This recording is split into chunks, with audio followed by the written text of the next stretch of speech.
Just remember, Durst is the worst. Durst the worst, bitch. So you're still on the notion that the Kekistan troll flag is a Nazi white supremacist flag. Yep. So you firmly believe that. Firmly. What is your... It's so, like, innocent and stupid and goofy and 4chan-y that I can't even fucking... Why would you... Why... People's what lives are at stake. I don't know about you, but I have people that I truly love, not just acquaintances, but close family members and friends that are people of color and underprivileged women, and, you know, and they're not talking about free speech. They're talking about wanting to be able to say hateful, bigoted things without us coming and saying, no, we're not going to just sit here and let you do it in Boston. I went over there and they were talking about civic nationalism. They want to have a secure border. Yeah, see, I'm against that. I think that's stupid. So, like, what do you, like, so just no limit on immigration, no vetting process, nothing? If it were up to me, I mean, I'm just a young person. I'm not like an adult. Well, I am an adult, but I'm not like. I think we're all relatively young. I don't claim to know all the answers, but you put me in charge right now. Yeah, borders done. No borders. No borders. So like, just no nation. I'm a socialist. I'm an international socialist. I think they would call you those guys would call you a globalist. I know. To use the Alex Jones vernacular. I know. I know exactly what they say about us. I know what they. So do you think America has enough resources to take care of just any motherfucker that comes through? Oh yeah, dude. All right, our budget. Yeah. So many billions of dollars go to military defense. A lot of those guys agree with you on that. Yeah, you know, it sucks because they agree with you on that. You know, I think that a lot of people are really misguided, but there are enough of them in there that know exactly what they're doing. They know exactly what they're trying to cause. You know, of course, not everyone knows everything. People here just came and they don't really know much. The Kek flag, though, the Kekistan flag, that is not. That's just goofiness. Okay, but is it really funny to joke about the KKK? In what way is that funny? I don't know. Are you a fan of stand-up comedy? Not really. When they're fucking offensive like that, to me that's not funny. I don't find rape jokes funny. I don't think it's funny when someone else is at expense, like, you know, it's a joke at someone's expense. And because it's all right. So I grew up in Medford, Mass, which was like, I grew up in the projects. It was very like diverse, you know, white genocide. And yeah, I know that word too. That's so silly. But then I moved to a suburb where I saw racism. People told me, oh, racism doesn't exist. I saw it. Sure. And it exists in jokes, but those jokes translate to real things because, say I'm in Wakefield, there's one black person walking down the street.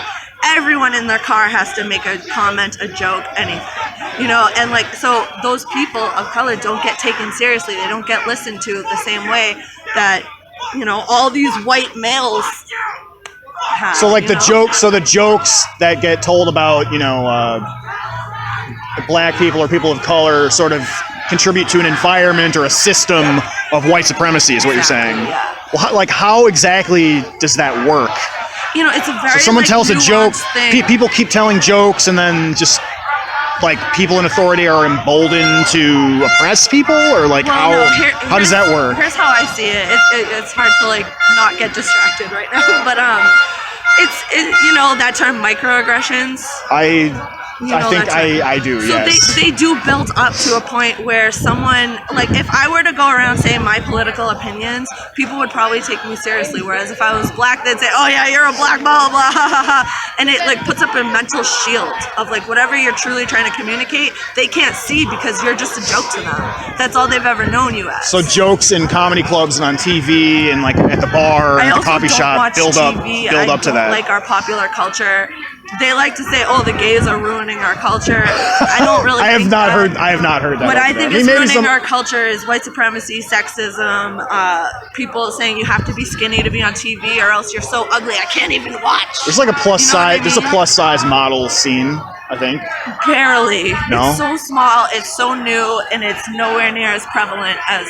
I didn't hear. I mean, I was only over there for maybe about an hour or maybe half hour, but I didn't hear anything about like the gays or the problem or anything like that. Well, of course they're not going to say that here. They're going to be on their best behavior right now because they're under the guise of a free speech rally, and which is why I'm not afraid of them because they know that if they touch us, like, it's on them, not me. I went over there and I asked about the what's his name, Base Stickman, and how you guys are alleging that he pulled a gun on a Muslim cabbie. That was actually a different guy. That was Nathan D'Amigo, who's not here. I don't even know who's like. I wouldn't be able to pick Stickman. He's another creepy white supremacist guy, kind of like Richard Spencer. But I don't even think that Base Stickman is a white supremacist or hold a gun on anyone. Well, so. Like, it depends on what you call a white supremacist. Like, all right, here's the thing. I'm here in an anti-racist rally. I love people. I have people I truly love of color, but I still have racism in me. So for them to say, "Oh, I'm not racist," it's just a lie. We live in a racist culture. Like, all right, so I got robbed at a gym one day. I left my pocketbook there, like behind a counter, and someone stole it. Immediately, my thought was, "I bet it was someone black." And then I was like, "Whoa, I didn't think I was like that." Yeah. But that thought is just automatic. It's conditioned. It's from the culture, the movies, the books we read. All the books in fucking. Have you ever taken like a college English class and noticed the books they make you read are like so sexist? So like the first let's see, I took a college English class, and actually the first piece that we read was a piece that was very sympathetic to one Lorena Bobbitt. It was a pro-feminist piece. That's good. So I didn't experience that myself. Oh, okay. I have sympathetic with a dick chopper offer. If you know the Lorena Bobbitt story, but I wanted to get back to the story A Rose for Emily. That was in my one of my English classes. Like, I'm an English tutor, so I kind of take a lot of classes. And like a lot of the books we read that are in like the literary canon are they say the N-word in it all the time. They talk about them like they're nothing. Are they sexist? Are they fictional characters who happen to be racist? But it's but the writers. It's just in the. Are you talking about like Mark Twain too? He wrote like Huckleberry Finn, who walked around saying. Honestly, I didn't read Mark Twain, but if I could get you that syllabus, I could. It's hard to just name off the top of my head all the books and like how they are, but so if we read books that have fictional narratives that include racist fictional characters, you saying that contributes to a culture, like a wider spread culture where we sort of like. It's not one book in a vacuum. It's so many. It's a whole literary canon, and women barely have speaking roles in a lot of the books. They barely talk to each other. When they do, it's about a man. You know, the Bechdel test, and that's why I don't really watch TV. You'd adhere to the Bechdel test. Yeah. So it seems like this sort of like implicit racial bias thing to me almost sounds like an original sin argument.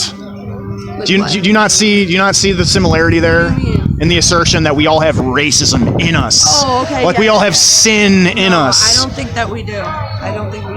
I know. But you said that before. You said that we all have racism in us. No, I don't think that it's an original sin that we're born with it and we can't get away from it. I'm saying that we've been so conditioned. I grew up 26 years in this culture. You can't undo 26 years of conditioning in a day.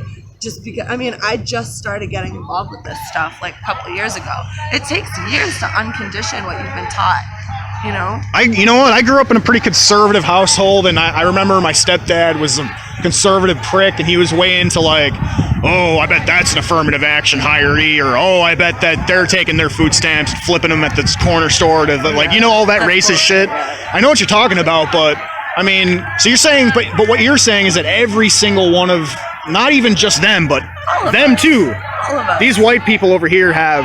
But they're at least trying. Implicit bias. They're at least trying. They're just not. They just have a wall up.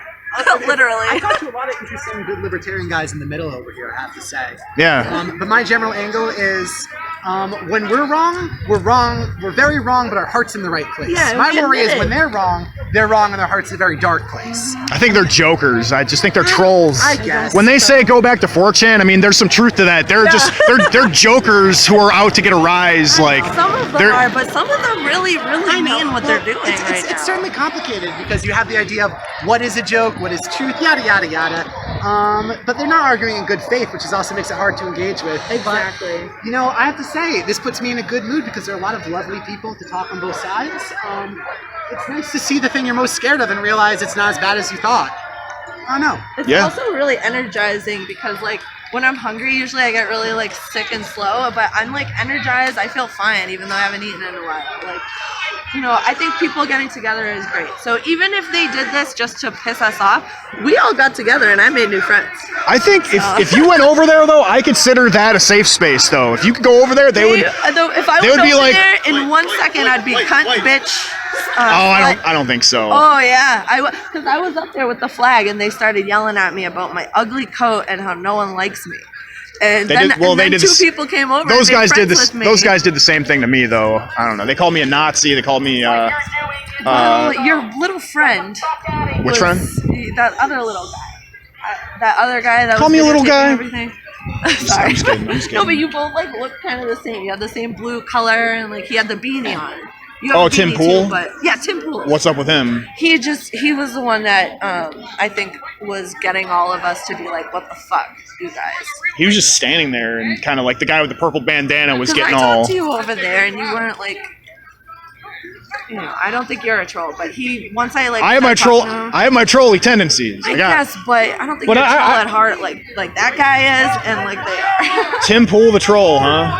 He's got a pretty sizable channel actually. He's got a he was working for Vice. He was working for Vice for a while and Vice is some clickbaity nonsense. Sensationalistic, and wicked sexist. I mean, I also stopped watching them 3 years ago. I boycotted TV and most YouTube shows.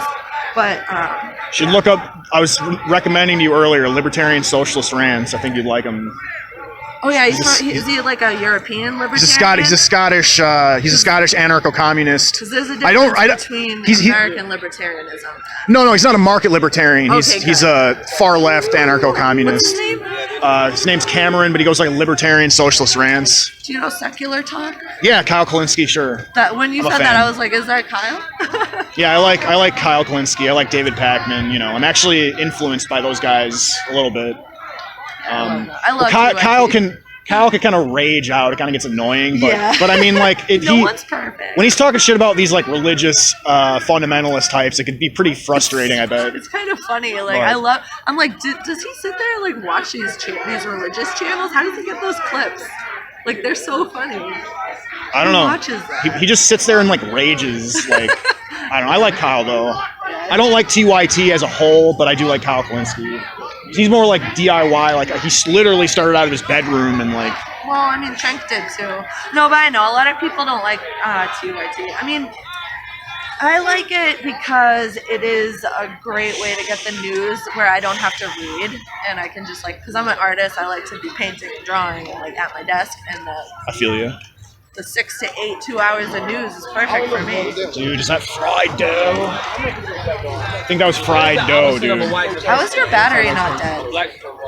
It's not dead. I have 2 phones, but I also have one of these. A bank?